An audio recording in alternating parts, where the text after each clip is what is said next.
नमस्कार। जनमत में आप सभी का बहुत बहुत स्वागत है। आपके साथ मैं हूं लावनी विनीत। जनमत यानी वो मंच जहां पर हम बात करते हैं उन मुद्दों की, उन खबरों की जो सीधे आपसे सरोकार रखती है, जो सीधे देश से सरोकार रखती है।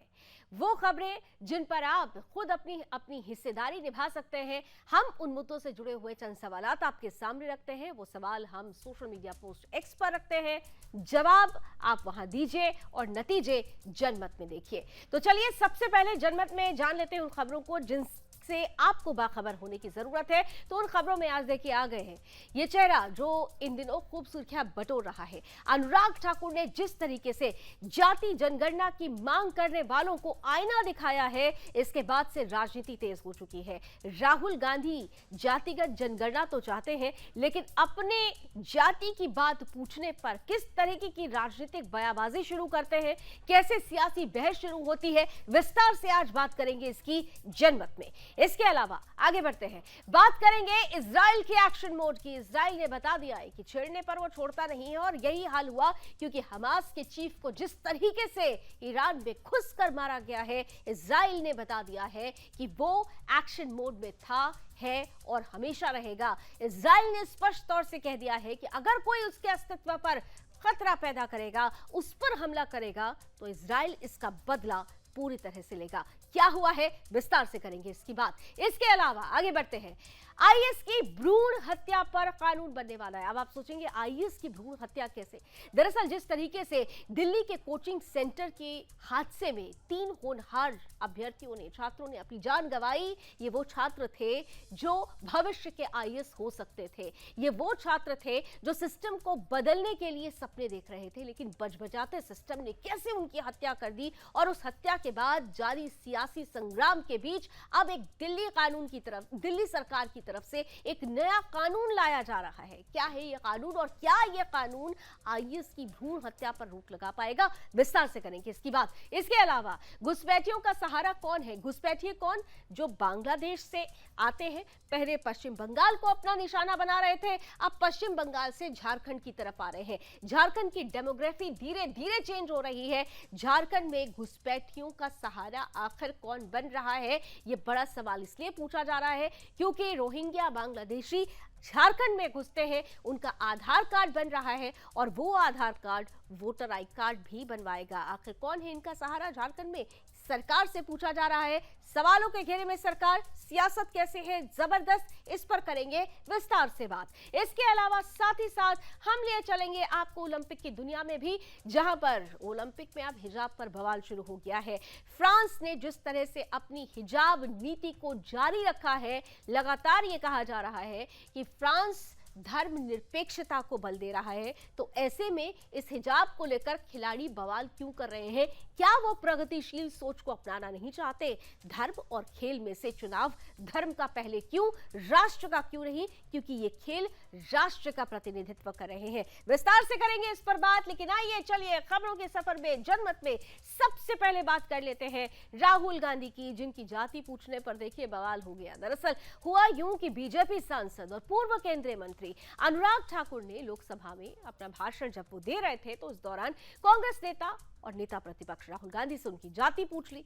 उन्होंने जातिगत जनगणना के मुद्दे पर राहुल का नाम लिए बगैर एक सवाल किया।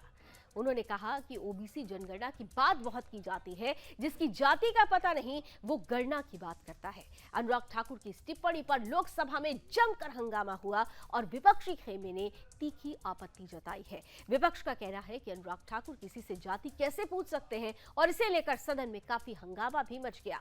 नेता प्रतिपक्ष राहुल गांधी ने भी अनुराग की जाति पूछने को अपना अपमान करार दिया और कहा कि ये उन्हें जातिगत जनगणना की अपनी मांग पर अड़े रहने से नहीं डिगा सकता है। जाति पर विपक्ष की इसी राजनीति पर आधारित है हमारी आज की ये स्पेशल रिपोर्ट। जिसकी जात का पता नहीं वो गणना की बात करता है। आपको जितनी गाली देनी है आप दीजिए। आपने जाति कैसे पूछ ली ये बताइए बस। सियासत संभावनाओं का खेल है। हर पॉलिटिकल एक्शन के पीछे एक बड़ा मोटिव छिपा होता है।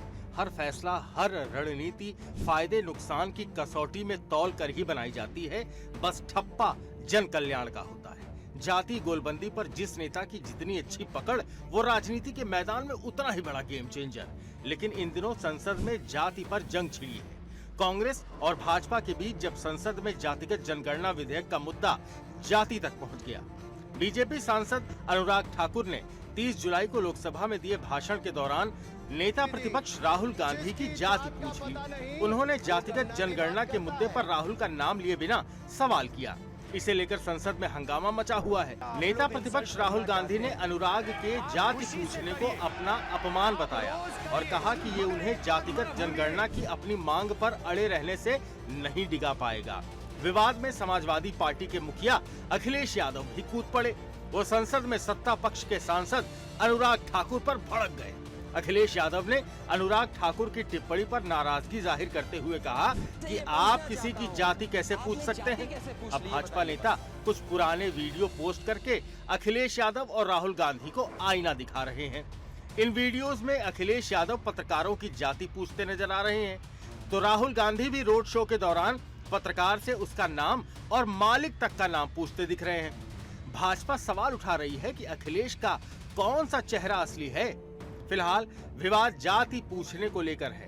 कांग्रेस का कहना है कि अनुराग ठाकुर ने जिसकी कोई जाति नहीं वाला बयान राहुल गांधी को टारगेट करने के लिए किया था। लेकिन विडंबना यह है कि संसद में मौजूद अधिकतर नेता चुनावों में जाति के आधार पर चुनकर आए हैं। अखिलेश यादव पिछड़ा दलित अल्पसंख्यक यानी पीडीए की नाव पर सवार होकर संसद पहुंचे हैं। पिछले लोकसभा चुनाव से पहले राहुल गांधी भी चुनावी सभाओं में जनेऊ दिखा चुके हैं। उन्होंने खुद को दत्तात्रेय गोत्र और कौल ब्राह्मण जाति का बताया था। सदन में मौजूद अधिकतर सांसद मराठा, ओबीसी, ब्राह्मण, ठाकुर, दलित और अल्पसंख्यक का झंडा लेकर ही विभिन्न राज्यों से दिल्ली पहुंचे हैं। जब नेता खुलकर जाति के नाम पर वोट मांगते हैं तो बोलने में हर्ज क्या है? सवाल यह है कि राहुल गांधी को अपनी जाति बताने में शर्म क्यों आ रही? उनकी जाति में छिपाने जैसा क्या है जिस पर वो इस कदर आग बबूला हो गए? ये तक कह गए कि मुझे गाली दी गई। और सबसे बड़ा सवाल ये कि जाति पर दोहरा चरित्र क्यों? जब आप किसी से उसकी जाति बेधड़क होकर पूछ सकते हैं तो फिर कोई आपसे आपकी जाति क्यों नहीं पूछ सकता? Bureau report, Sudarshan news. जिसकी जात का पता नहीं वो गन्ना की बात करता है। आपको जितनी गाली देनी है आप दीजिए। आपने जाति कैसे पूछ ली, ये बताइए बस। तो राजनीति खूब हो रही है, लेकिन कहते भी हैं politics is all about perception. Perception बार बार विपक्ष की तरफ से बनाया गया कि जाति जनगणना की जरूरत है। जिस चीज की जरूरत है, अगर उसी चीज की जरूरत को पूरा करने के लिए आपसे जाति पूछी जाती है तो फिर इस पर बवाल क्यों? क्या सिर्फ जाति जनगणना राजनीति का हथियार है? विपक्ष के लिए यह हथियार बन चुका है और इसीलिए हमने आज आपसे ये सवाल भी पूछा था कि आखिर जाति पर क्या वाकई विपक्ष राजनीति कर रहा है? तो देखिए, आप में से 97% यानी 97% लोग ये कह रहे हैं कि बिल्कुल जाति के नाम पर विपक्ष सिर्फ और सिर्फ कोरी राजनीति कर रहा है, जबकि 3% लोग हालांकि इससे सहमत नजर नहीं आते हैं। अब आइए आगे बढ़ते हैं और बात कर लेते हैं उस बदले की जिसने बहुत बड़ा संदेश दिया है। वो बदला जो ये बता रहा है कि अस्तित्व पर जब खतरा बन जाता है तो उसकी लड़ाई जबरदस्त होती है, उसकी लड़ाई निर्णायक होती है, इसलिए फैसले भी निर्णायक ही लेने चाहिए। हमास के साथ कुछ ऐसा ही हो रहा है। इजराइल ने जो फैसला लिया वो निर्णायक फैसला है। हमास का चीफ इस्माइल हानिये मारा गया है। ईरान के इस्लामिक रिवोल्यूशनरी गार्ड कॉर्प्स यानी IRGC ने इसकी पुष्टि कर दी है, जिसके बारे में IRGC ने आज सुबह ही बताया कि तेहरान में हानिये के ठिकाने पर रात 2 बजे भारतीय समय के अनुसार सुबह 4 बजे मिसाइल अटैक किया गया। इसमें हानिये और उसके एक बॉडीगार्ड की मौत हुई है। हानिये मंगलवार को ईरान के राष्ट्रपति मसूद पजश्कियान के शपथ ग्रहण समारोह में भाग लेने के लिए तेहरान में था। हमास ने हानिये की मौत की पुष्टि कर दी है। ईरान ने इजराइल पर हानिये की हत्या के आरोप लगाए हैं, लेकिन ये हत्या नहीं, ये बदला है। वो बदला जो अस्तित्व पर हुए हमले का बदला माना जा रहा है। स्पेशल रिपोर्ट देखिए। इजराइल और हमास युद्ध के बीच दुनिया एक और जंग की तपिश महसूस कर रही है, जब इजराइल का लेबनान और हिजबुल्लाह के साथ दो हाथ होता दिख रहा है। अपने दुश्मन को आसानी से छोड़ दे, ये इजराइल के डीएनए में नहीं। यही वजह है कि जंग की परवाह किए बगैर बेंजामिन नेतन्याहू ने हिजबुल्लाह को करारा जवाब दिया है। जी हाँ, इजराइल ने गोलान हाइट्स अटैक का बदला ले लिया। गोलान हाइट्स में बच्चों की मौत का बदला इजराइल ने बेरूत पर एयर स्ट्राइक कर लिया। इजराइल ने मंगलवार को अप्रत्याशित रूप से लेबनान के बेरूत पर हवाई हमला किया। इस अटैक में हिजबुल्लाह के सीनियर कमांडर फौद शुक्र मारा गया। लेबनान की माने तो इस इजरायली अटैक में 3 लोगों की मौत हुई। इस अटैक के साथ ही इजराइल का लेबनान में हिजबुल्लाह के साथ तनाव बढ़ गया है। इजराइल के रक्षा मंत्री योआव गैलांट ने एक सैन्य अड्डे के दौरे के दौरान कहा कि इजराइल किसी भी स्थिति के लिए तैयार है। हालांकि उन्होंने कहा, हम युद्ध नहीं चाहते, लेकिन हम सभी संभावनाओं के लिए तैयारी कर रहे हैं। पिछले महीने गैलेंट ने हिजबुल्लाह के साथ तनाव बढ़ने पर इसी तरह का बयान दिया था, जिसमें उन्होंने कहा था कि इजराइल लेबनान में युद्ध नहीं चाहता है, लेकिन वो अपनी पड़ोसी को पाषाण युग में वापस भेज सकता है। Bureau report, Sudarshan news. Israel वो देश जो चारों तरफ से दुश्मनों से घिरा हुआ है। इजराइल वो देश जो अपने राष्ट्रवाद को सुरक्षित करने के लिए हर चुनौती का सामना करने को तैयार है। इजराइल जिससे दुनिया राष्ट्रवाद की परिभाषा का सबक सीखती है, उसी इजराइल ने अपने राष्ट्रवाद को बरकरार रखते हुए उसकी अस्मिता पर हमला करने वालों पर हमला किया है। हमास को जिस तरीके से इजराइल ने सबक सिखाया है, वो ये बताता है कि इजराइल छेड़ने पर कभी नहीं छोड़ता। इजराइल ने स्पष्ट रूप से 7 अक्टूबर को जब हमला हुआ था, पहला हमला हमास की तरफ से इजराइल पर हुआ था 7 अक्टूबर 2023 को, तब से लेकर आज तक इजराइल सिर्फ ये कहता रहा कि हमास उधार के समय पर जी रहा है, इजराइल बदला लेगा, और इजराइल ने बदला लिया है। और इसीलिए हमने आज आपसे ये सवाल भी पूछा कि आखिर हमास को भी क्या जल्द ही खत्म कर देगा इजराइल। तो देखिए, आप में से 90% लोग ये मानते हैं कि बिल्कुल इजराइल ने जो ठान लिया है वो जल्द ही पूरा करेगा। खुखार आतंकवादी संगठन हमास को इजराइल जल्द ही खत्म करेगा। हालांकि 10% लोग अब भी इससे सहमत नजर नहीं आते हैं। और आइए अब उस खबर की तरफ आपको ले चलते हैं जिसकी चर्चा इन दिनों हर घर में, देश के हर घर में हो रही है, हर कोने पे हो रही है, क्योंकि बात उन छात्रों से, उन अभ्यर्थियों से, उन बच्चों से जुड़ी हुई है जो आने वाले समय में हमारे सिस्टम को बदलने का मादा रखते हैं। लेकिन अगर वही बच्चे उस सिस्टम की भेंट चढ़ जाएं, उस सिस्टम की बजबजाती सिस्टम की वजह से अगर उनकी जान चली जाए, तो फिर जिम्मेदार कौन होगा? सवाल कई है। दिल्ली के कोचिंग सेंटर हादसे में जिस तरह से 3 छात्रों ने अपनी जान गंवाई, इसके बाद सियासी बहस खूब हो रही है। सियासतदां अपने अपने तरीके से, राजनीतिक चश्मे से इस खबर का आकलन विश्लेषण कर रहे हैं, लेकिन आकलन और विश्लेषण से परे जरूरत है एक समाधान की। दिल्ली सरकार एक समाधान लाने का प्रयास कर रही है। दिल्ली सरकार ये कह रही है कि जो कोचिंग्स हैं उन्हें रेगुलेट करने के लिए वो बहुत जल्दी एक कानून बनाएगी। इसके लिए कमेटी का गठन किया गया है, छात्रों से भी सुझाव मांगा गया है। लेकिन सवाल ये है कि केवल क्या कानून बना देने से इस समस्या का समाधान निकल जाएगा? क्योंकि कानून तो बन जाएगा, लेकिन कानून को अमली जामा पहनाने वाले अधिकारियों की पर जो जंग लगी है, उसे खत्म करने के लिए, उसे मिटाने के लिए आखिर क्या रास्ता होगा? इसी पर देखिए हमारी आज की ये खास रिपोर्ट।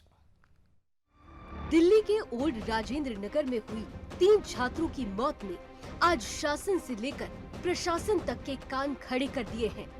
इसे देखते हुए देश भर में जारी बेसमेंट संचालित कोचिंग को सील करने की प्रक्रिया के बीच दिल्ली सरकार कोचिंग सेंटर्स को नियमित करने के लिए नया कानून लेकर आ रही है, जिसकी घोषणा करते हुए शिक्षा मंत्री आतिशी मरलीना ने बताया कि जैसे ही प्राइवेट स्कूल को एक कानून के तहत रेगुलेट किया जाता है, प्राइवेट अस्पतालों को कानून के तहत रेगुलेट किया जाता है, ठीक वैसे ही कोचिंग इंस्टीट्यूट को रेगुलेट करने के लिए उनकी सरकार कानून लाने जा रही है, जिसके लिए शिक्षा मंत्री आतिशी ने एक कमेटी बनाने और कमेटी में अधिकारियों के अलावा कोचिंग संस्थानों के स्टूडेंट्स को भी शामिल करने की बात कही है।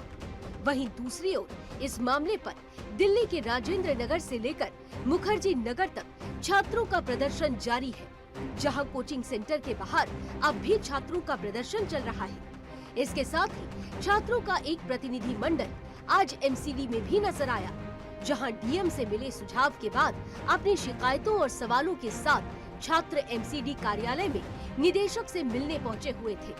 वहीं इस दौरान धरने पर बैठे छात्रों से एमसीडी आयुक्त तारिक थॉमस ने बातचीत भी की, लेकिन आज इस पूरे प्रकरण पर दिल्ली हाईकोर्ट की एमसीडी टिप्पणी सबसे महत्वपूर्ण रही, जिसने इस मामले पर सुनवाई के दौरान एमसीडी को जमकर फटकार लगाई। जहां जजों की बेंच ने इस मामले को सिस्टम का फेल्योर बताया।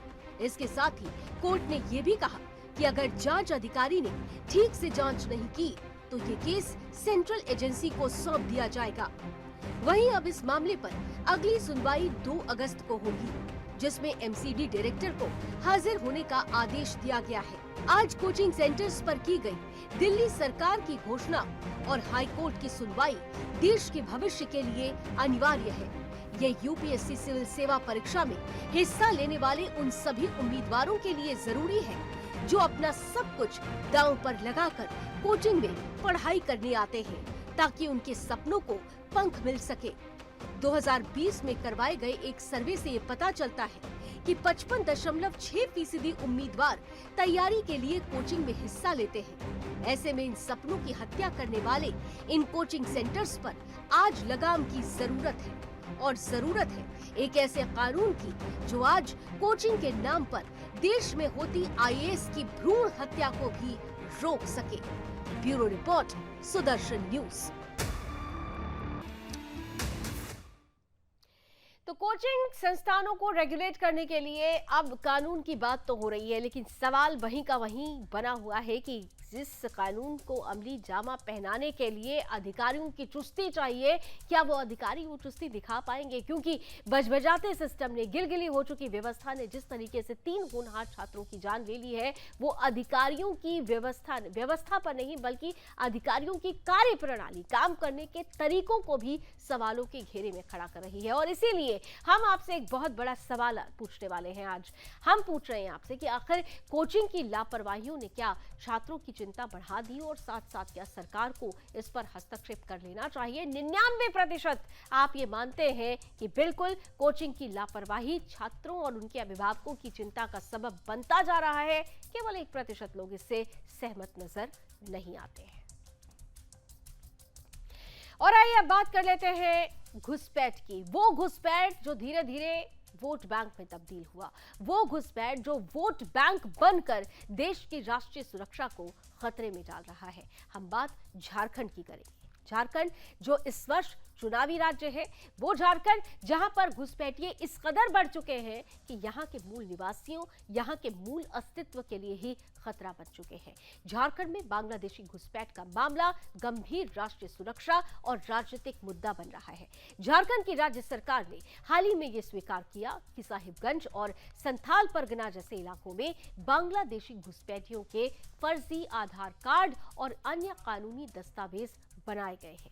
इस खुलासे के बाद राज्य की सत्तारूढ़ हेमंत सोरेन सरकार की भूमिका पर भी सवाल उठ रहे हैं। विपक्ष और समाज के विभिन्न वर्गों का कहना है कि सरकार इस गंभीर समस्या से निपटने में विफल रही है।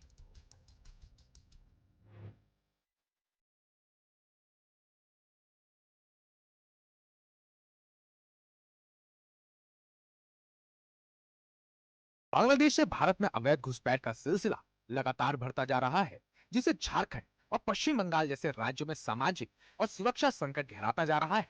इस बढ़ती घुसपैठ का सबसे बड़ा प्रभाव इन क्षेत्रों में देखा जा रहा है, जहां कानून व्यवस्था की चुनौतियां बढ़ रही हैं और स्थानीय जनता असुरक्षित महसूस कर रही है। भारतीय खुफिया विभाग की रिपोर्ट के अनुसार बांग्लादेशी घुसपैठिए सबसे पहले पश्चिम बंगाल में प्रवेश करते हैं।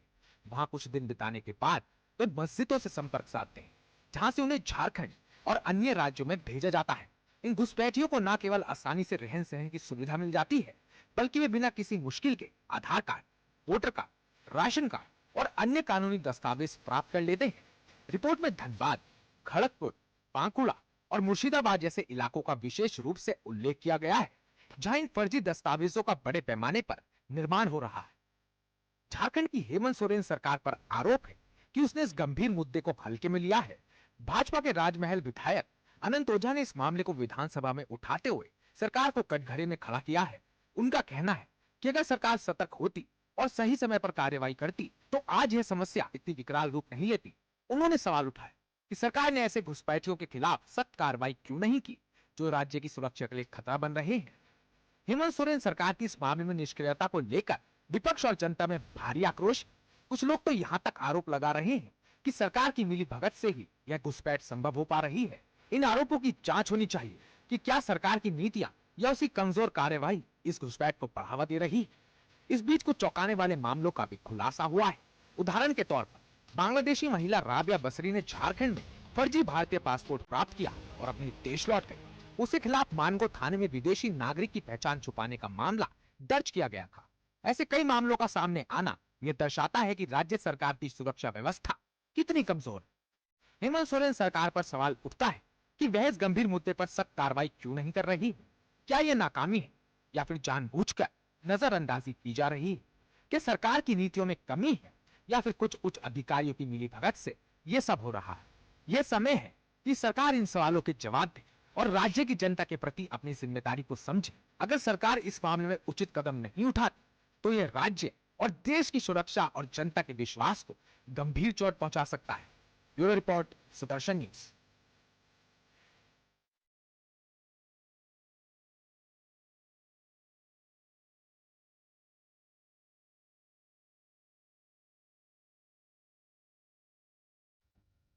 याद होगा आपको कि कुछ दिन पहले ही भारतीय जनता पार्टी के प्रदेश अध्यक्ष, झारखंड प्रदेश अध्यक्ष बाबूलाल मरांडी का एक पूरा प्रतिनिधित्व मंडल चुनाव आयुक्त से मिला था और स्पष्ट रूप से कहा गया था कि कुछ ऐसे इलाके हैं जहां पर अचानक से मुस्लिम आबादी बढ़ी है और यहां पर मुस्लिम वोटर्स बढ़ गए हैं। उन इलाकों में जहां कभी आदिवासी हुआ करते थे, जो मूल निवासी थे, वहां पर अप्रत्याशित रूप से 20 से 123% तक मुस्लिम वोटर्स बढ़ गए हैं। ये कैसे बढ़े हैं? क्या ये मुस्लिम वोटर्स घुसपैठिए हैं? और अगर ये घुसपैठिए हैं तो आखिर इनका आधार कार्ड, इनका वोटर आईडी कार्ड कौन तैयार कर रहा है? बिना सरकार की शय के क्या ये संभव हो पाएगा? और इसीलिए हमने आपसे आज ये सवाल भी पूछा कि क्या वाकई घुसपैठियों के लिए सोरेन सरकार सहारा बन रही है? तो आप में से 95% लोग ये बिल्कुल मान रहे हैं कि बिल्कुल सोरेन सरकार की नाक के नीचे खुलेआम घुसपैठियों को सहारा दिया जा रहा है। घुसपैठियों का सहारा सोरेन सरकार बन रही है। हालांकि 5% लोग इससे सहमत नजर नहीं आते हैं। और जनमत में बात अब केरल की कर लेते हैं। केरल का वायनाड जो इन दिनों प्राकृतिक आपदा से जूझ रहा है, यहाँ विभिन्न पहाड़ी इलाकों में भूस्खलन ने भारी तबाही मचाई है। इस प्राकृतिक आपदा के कारण अब तक 165 लोगों की मौत हो चुकी है, जबकि 220 लोग लापता हैं। सेना का राहत और बचाव कार्य भी जारी है। इस आपदा पर केरल के मुख्यमंत्री पिनराई विजयन का कहना है कि वायनाड में राहत और बचाव कार्य पूरे जोर शोर से चल रहा है। सीएम विजयन ने इसे अकल्पनीय और दर्दनाक आपदा करार दिया है। उन्होंने कहा कि अब तक कुल 144 शवों को बरामद कर लिया गया है, जिनमें से 79 पुरुष और 64 महिलाएं हैं। अभी कुल 191 लोग यानी लगभग 200 लोग लापता है। वहीं मुंडकई से करीब 20 किलोमीटर दूर पोतुकुल्लू में चलियार नदी के किनारे रहने वाले निवासियों ने मंगलवार को पानी में कई शव और शरीर के अंग तैरते हुए भी देखे। पुलिस, अग्निशमन बल और एनडीआरएफ की सहायता से नदी के विभिन्न हिस्सों से करीब 51 शव बरामद किए गए हैं, जिनमें से 25 शव केवल शरीर के अंग ही थे। इस भयानक आपदा से निपटने के लिए राज्य सरकार हर संभव कदम उठा रही है और केंद्र सरकार से भी मदद लगातार मिल रही है। सेना, एनडीआरएफ और स्थानीय आपदा प्रबंधन टीमें लगातार राहत और बचाव कार्य में जुटी हैं।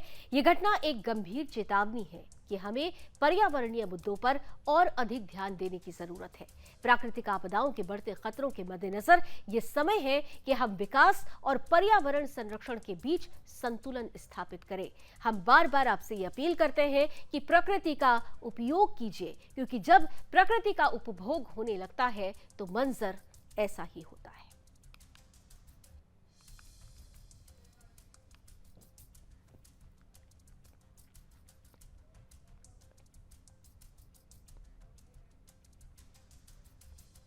और आइए बात कर लेते हैं पेरिस ओलंपिक की। और पेरिस ओलंपिक में उपजे एक विवाद की, जो सीधे तौर पर बता रहा है कि एक धर्म ऐसा है जो राष्ट्र से ऊपर अपने धर्म को रखता है, एक वर्ग ऐसा है जो राष्ट्र से ऊपर अपने धर्म को रखता है।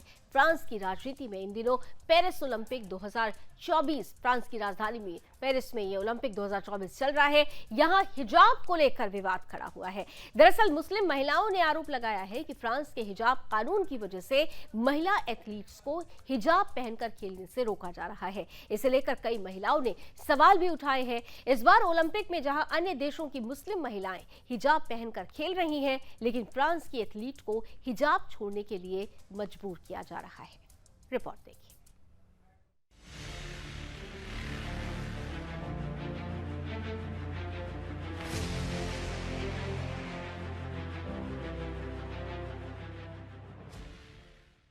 पेरिस ओलंपिक 2024 में फ्रांस की सरकार ने बुर्के पर बैन लगाने का फैसला किया है। इस फैसले के पीछे सुरक्षा और सेक्युलरिज्म का हवाला दिया गया है। सरकार का कहना है कि ये फैसला देश की मौलिकता और नारी शक्ति को मजबूत करने के लिए। वहीं इस फैसले पर मुस्लिम महिलाओं की प्रतिक्रियाएं कुछ अलग हैं। इस फैसले पर कुछ मुस्लिम महिलाओं ने आपत्ति जताई है। उनका कहना है कि ये उनके धार्मिक अधिकारों का उल्लंघन है। उनका मानना है कि बुर्का पहनना उनकी पसंद है और इस पर बैन लगाना उनके मौलिक अधिकारों का प्रहार है। कई मुस्लिम संगठन भी इस फैसले का विरोध कर रहे हैं। वहीं फ्रेंच महिला खिलाड़ियों के राय अगर जाने तो फ्रांस की कई महिला खिलाड़ियों ने इस फैसले का स्वागत किया है। उनका कहना है कि खिलाड़ियों को एक समान मंच मिलना चाहिए, जहां किसी भी प्रकार की धार्मिक पहचान को प्रश्रय न मिले। उनका मानना है कि बिना किसी बंधन के खेलना ही असली आजादी है। वहीं विशेषज्ञ की राय अगर जाने तो अंतर्राष्ट्रीय कानून के विशेषज्ञों का कहना है कि सभी को अपनी मानसिकता और धार्मिक विश्वास व्यक्त करने का अधिकार है, लेकिन कुछ स्थितियों में देश की सुरक्षा और सेक्युलरिज्म के लिए ये अधिकार सीमित किया जा सकता है। पेरिस ओलंपिक का ये फैसला भी इसी रोशनी में देखा जा सकता है। बहरहाल देखने वाली बात होगी कि आने वाले समय में ये मुद्दा कैसे विकसित होता है। क्या पेरिस ओलंपिक में बुर्के पर बैन लगाना ये सुधारात्मक कदम है या धार्मिक अधिकारों का उल्लंघन है? ये सवाल अभी भी सबके सामने है। सुदर्शन न्यूज के लिए निम्मी सिन्हा की रिपोर्ट।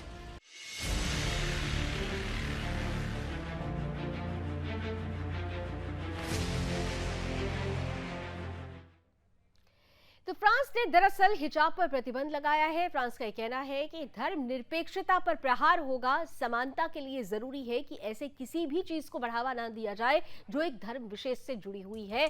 खास तौर से जब खेलों की बात हो तो ऐसा बिल्कुल भी नहीं होना चाहिए। और इसीलिए हमने आज आपसे ये सवाल पूछा कि आखिर खेलों में क्या हिजाब पर पाबंदी होनी चाहिए?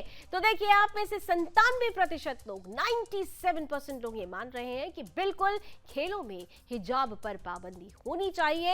हालांकि 3% लोग इससे सहमत नजर नहीं आते हैं। और अब बात 27 फरवरी 2002 की, वो 27 फरवरी जो गुजरात में सीधे तौर पर एक ऐसी तस्वीर लेकर आई थी जो आज तक जिसकी सच्चाई हमसे छिपाई गई है। जब गोधरा दंगों की बात होती है तो एक पक्ष की तो बात होती है, लेकिन दूसरा पक्ष है। आखिर उन कार्य सेवकों के साथ क्या हुआ, इस बात पर देश को हमेशा से गुमराह किया जाता रहा है। लेकिन अब वो सच धीरे से सामने आ रहा है, क्योंकि उसी सच्चाई पर बनी है एक फिल्म गोधरा।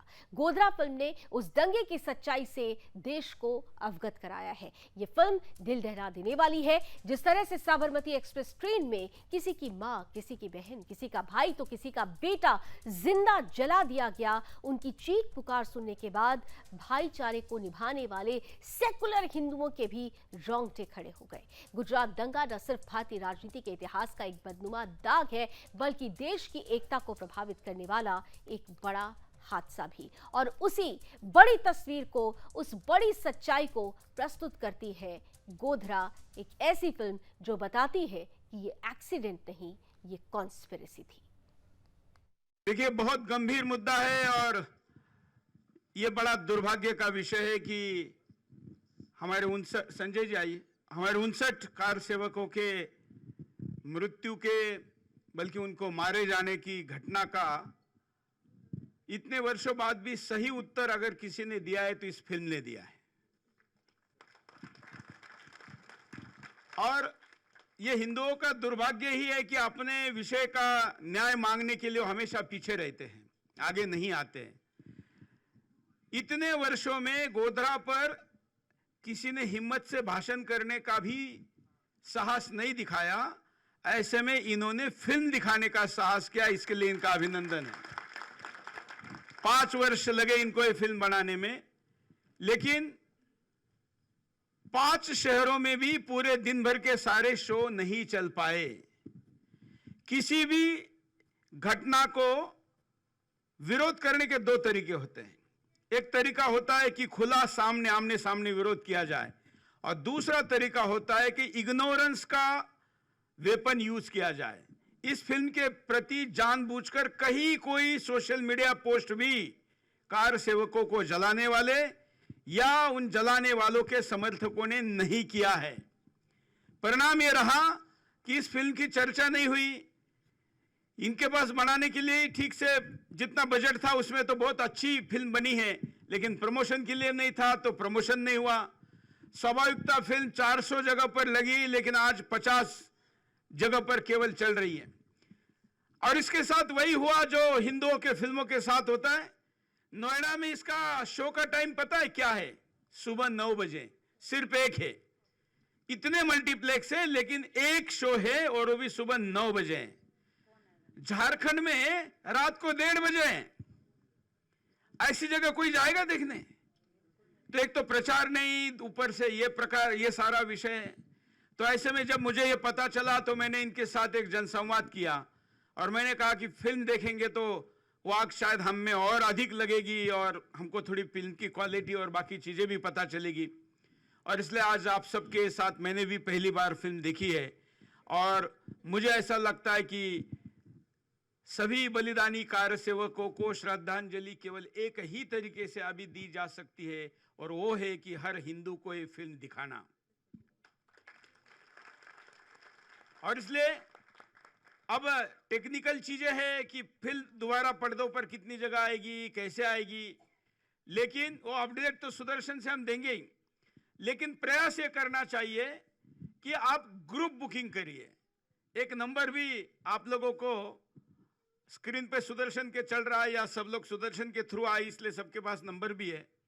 अगर ग्रुप बुकिंग होती है तो एक ग्रुप पूरा थिएटर बुक करे, एक साथ आए देखे, ऐसा किया जा सकता है। तो पूरी टीम संघ की भी यहाँ पर आई हुई है और ये भी ये प्रयास करेंगे कि स्पेशल शो अरेंज किए जाए। मैंने भी अपने कुछ सांसद मित्रों और लोक प्रतिनिधियों से भी बात की पूरे देश भर में कि वो अपने यहाँ पर ऐसे स्पेशल शो करे ताकि लोगों को ये पता चले। हालांकि मैं अपनी मन की बात बता रहा हूं, आप लोगों को भी फिल्म अच्छी लगी ना? कितने लोगों को अच्छी लगी? आपको लगता है कि सारे हिंदुओं को दिखानी चाहिए, हर हिंदू ने देखनी चाहिए? देखिए, ये आग पुरानी नहीं है, भले ही 2000 का मामला हो, लेकिन ये आग कभी भी बुझनी नहीं चाहिए। ठीक है ना? तभी न्याय मिलेगा और तभी अत्याचारी मरेंगे, और इसलिए फिल्म लोगों तक जानी चाहिए। तो आने वाली पीढ़ियों को अगर बचाना है तो इस आग को बुझने नहीं देना है, उस सच्चाई को जानना है और देखना है गोधरा फिल्म। चलिए, इसी के साथ जनमत में अभी बस इतना ही। देश और दुनिया की तमाम खबरों के लिए आप जुड़े रहिए सुदर्शन न्यूज के साथ। जय हिंद।